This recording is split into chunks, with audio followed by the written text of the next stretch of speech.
মনকে প্রাণবন্ত বা উৎফুল্ল রাখার কোনো টিপস আমার জানা নেই। তবে আমি যদি সামাজিক যোগাযোগ মাধ্যম, পাড়া প্রতিবেশী, আত্মীয় স্বজনের সাথে কম মেলামেশা করি বা কম যোগাযোগ করি, তাহলে আমার মনটা অনেকটাই প্রশান্ত হয়ে থাকে। হ্যালো এভরিওয়ান, আসসালামু আলাইকুম। বেঙ্গলি ভ্লগার বর্ষা ইউটিউব চ্যানেল থেকে আমি বর্ষা আছি আপনাদের সাথে। আজকে আমি নিজের জন্য তৈরি করব একটা হেলদি সালাদ। আশা করি আপনাদের অনেক ভালো লাগবে। সকাল সকাল ঘুম থেকে উঠে একদম রেডি হয়ে গিয়েছি আমার সেই মিনি রাইস কুকারটাকে নিয়ে, মানে মাল্টি কুকারটাকে নিয়ে। এখানে আমি একটুখানি চটপটির যে ছোলা বুটটা থাকে ওইটাকে সিদ্ধ করে নেব। একদম ধুয়ে মুছে কুচলে একদম ফ্রেশ করে নিয়েছি, একদম চকচকা করে নিয়েছি, দেখতেই পাচ্ছেন। খুবই সামান্য পরিমাণ দিয়েছি। আমি 10 টাকার এই চটপটির ডালটা নিয়েছিলাম, সেখান থেকে আমি 4 ভাগের 1 ভাগ নিয়েছি, তাহলে বুঝতে পারেন কতটুকুই নিয়েছি। আর আজকে সকালবেলা দেখেন একদম কুয়াশাচ্ছন্ন, একদমই রোদ নেই, একদম মরা মরা। শীতকালটা একটু মরা মরাই হয়, জানালা দিয়ে রোদ আসেনি। আমি এখন এই তো সালাদটাকে রেডি করার জন্য শসা কাটছি, সেই সাথে গাজর আছে, গাজর কেটে নেব এবং টমেটো কেটে নেব এবং লেবুটা কেটে নেব। আমি একটা জিনিস খুবই খুবই রিয়ালাইজ করতে পারি যে যেই আমার জীবনে যেই ধাক্কাটা এসেছে বা আমি যেই ধাক্কাটা পেয়েছি, সেই ধাক্কাটা আমার মনের ভিতরে এমনভাবে গেঁথে গেছে যে সেটার থেকে একটা ট্রমার সৃষ্টি হয়েছে। আমি যতই মানুষ থেকে দূরে থাকবো ততই আমার মনে অনেক শান্তি থাকে। মাঝে মাঝে অনেকটা দীর্ঘ নিঃশ্বাস ফেলি, দীর্ঘভাবে শ্বাস প্রশ্বাস নেই। যখন খুবই খারাপ লাগে, একা লাগে, তখন মাঝে মধ্যে একা একা হাঁটতে বের হই, মাঝে মাঝে নিজের পছন্দের খাবারগুলো তৈরি করি। ওইটার মধ্যে নিজের আনন্দটাকে খুঁজে পাই। নতুন করে আমি কারোর সাথে সখ্যতা গড়াতে চাই না। আমি চাই না যে আমার জীবনে আবার কেউ আসুক এবং এসে আমার সেই মনটাকে আবার সে নষ্ট করে দিক, ভেঙে চুরমার করে দিক। সে আমার বাবা মা, ভাই বোন, আত্মীয় স্বজন যেই হোক না কেন, আমি কারোর সাথে ওইভাবে মিশি না। আপনারা হয়তো দেখতে পারবেন যে দীর্ঘ 6 মাস হলো আমি যে এই যে একাকিত্ব জীবন পার করছি। এই একাকিত্ব জীবন পার করার মধ্যে আমি আমার বাপ, ভাই, বোন, আত্মীয় স্বজন কাউকে কিন্তু টেনে নিয়ে আসিনি। আমি একা লাইফ লিড করছি এবং আমার একাকিত্ব সঙ্গীগুলোকে আপনাদেরকে দেখাচ্ছি। মাঝে মাঝে ঘুরতে যাই যখন খুবই খারাপ লাগে তখন, এবং মাঝে মাঝে দেখবেন যে আমি আমার পছন্দের খাবারগুলো রান্না করি, খাই, সেগুলোই আপনাদের সাথে শেয়ার করি। আমার জীবনে তেমন কোনো স্পেশাল কিছু নেই যে সেগুলো আপনাদের সাথে শেয়ার করব, বা তেমন কোনো স্পেশাল অ্যাক্টিভিটি নেই, স্পেশাল কোনো মানুষ নেই যার সাথে সময় কাটাবো। কি করব, কি না করব, আমার ফিউচার কেমন, কি আল্লাহ তাআলা কেমন রেখেছে আমি কিছুই জানি না।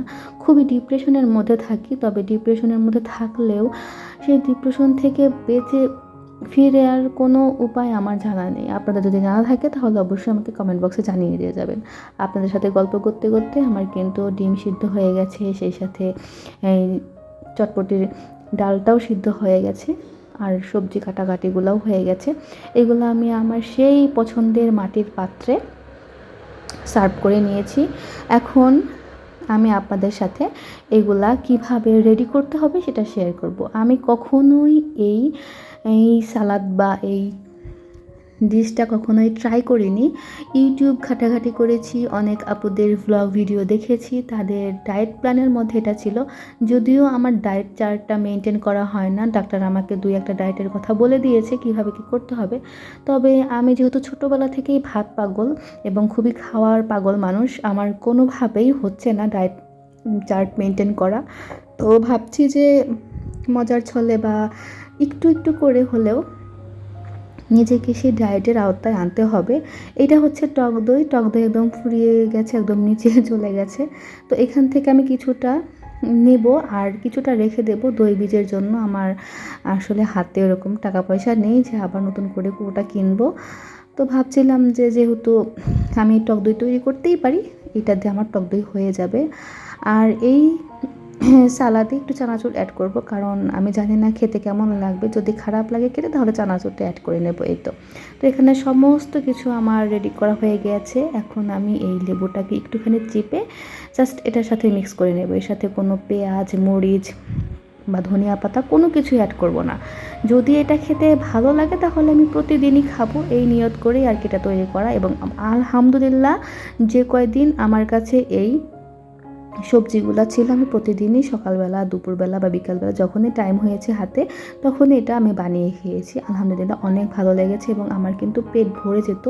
এবং আমি যেই টাইমেই খেতাম, যদি সকালে খেতাম দুপুরে আমার কিছু খেতে হতো না, আবার যদি আমি বিকালের টাইমে খেতাম রাত্রে আমার ভাত বা রুটি কোনো কিছুই খেতে হতো না। তো আলহামদুলিল্লাহ বেশ ভালো একটা জিনিস আর কি আসলে নিজের সাথে রিয়ালাইজ করতে পেরেছি। এইটা খাওয়ার পরে আমি যে এই যে কাজের মধ্যে ব্যস্ত থাকি, এতেই আমার সময়টা পার হয়ে যায় এবং আমি নিজেকে অনেকটা উপভোগ করতে পারি, নিজের যত্ন করতে পারছি, নিজে যত্ন করতে পারছি। একটা সময় আমি ভাবতাম যে হয়তো বা কেউ আমাকে যত্ন করবে, আদর করে খাইয়ে দেবে বা একটু যত্ন করে বলবে তোমার কিছু লাগবে।